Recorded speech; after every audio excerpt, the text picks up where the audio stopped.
Hey guys, today we're working on the AE86 a bit today in our continuing quest to get the car to the point where I can do something more with it.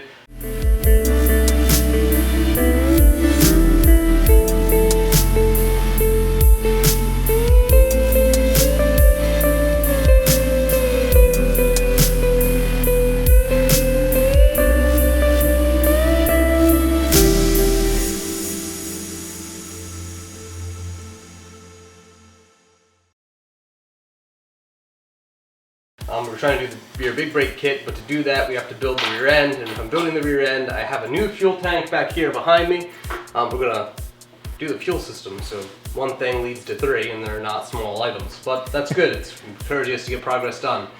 So today we are getting 4-year-old gas out of the tank of this car, and the way that we're doing that is Mike's ingenious use of a battery, some wire connected directly to the fuel pump leads. Fuel system's still intact for the most part up into the bay. We've got the 5-gallon catch can, or gas can up front. We're gonna fill, I think, probably 2.5 to 3 of those. And then the tank should be empty. And when the tank's empty, it's gonna be easier to move, safer to move, and the extra fuel can then be used in lawnmowers and stuff with a little bit of stable. Some of you will probably scream at that too, but better than use it in something that's not really a car than just to let it waste.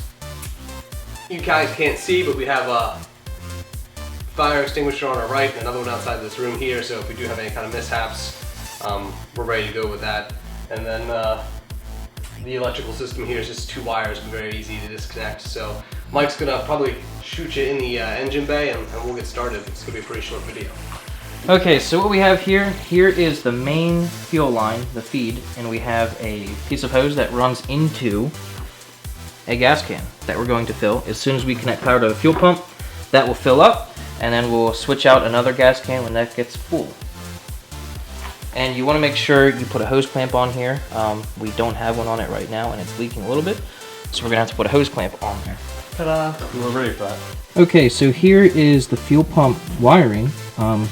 This is the factory fuel pump wire that came out that connects to the harness. We disconnected it and put 2 female connectors on there with wires, and we ran that to a car battery.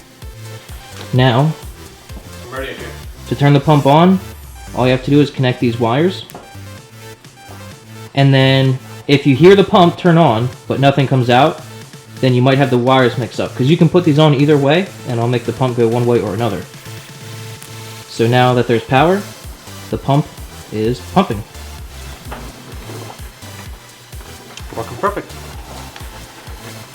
And then say the pump is full and we're like, shit, we need to turn it off, need to turn it off, need to turn it off. All you do is that.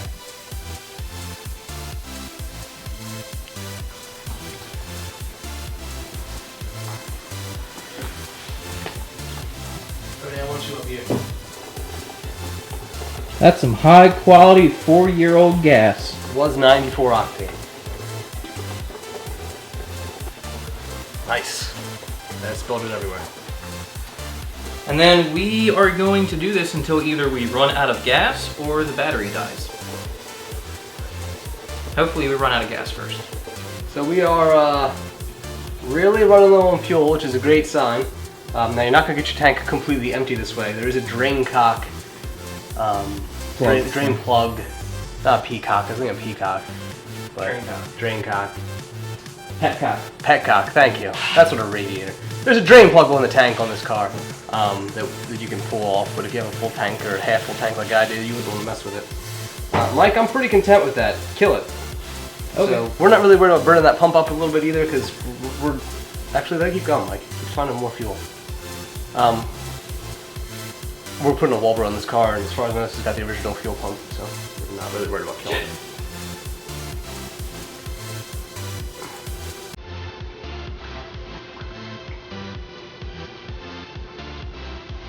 Alright, buddy. I'm happy with that. Grab your gasoline hose. I'm just gonna turn it up. Pull that guy out. And you're essentially done. Now, I'm probably gonna leave this hose in another gas tank until I come back to work on the car more. That way, if there's anything in the line of gravity feeds out, it'll just fall into another tank. And we'll just leave a mess on the floor. Whenever you're working on anything to deal with the gas system. Like I mentioned before, I have some fire extinguishers, have some water, some degreaser and stuff to clean up any gas that you spill, because it will eat your paint, it will eat all sorts of stuff up. Take this and set it like this, and that's it. We're good to go. We're done for now. Mike said to say goodbye, so goodbye.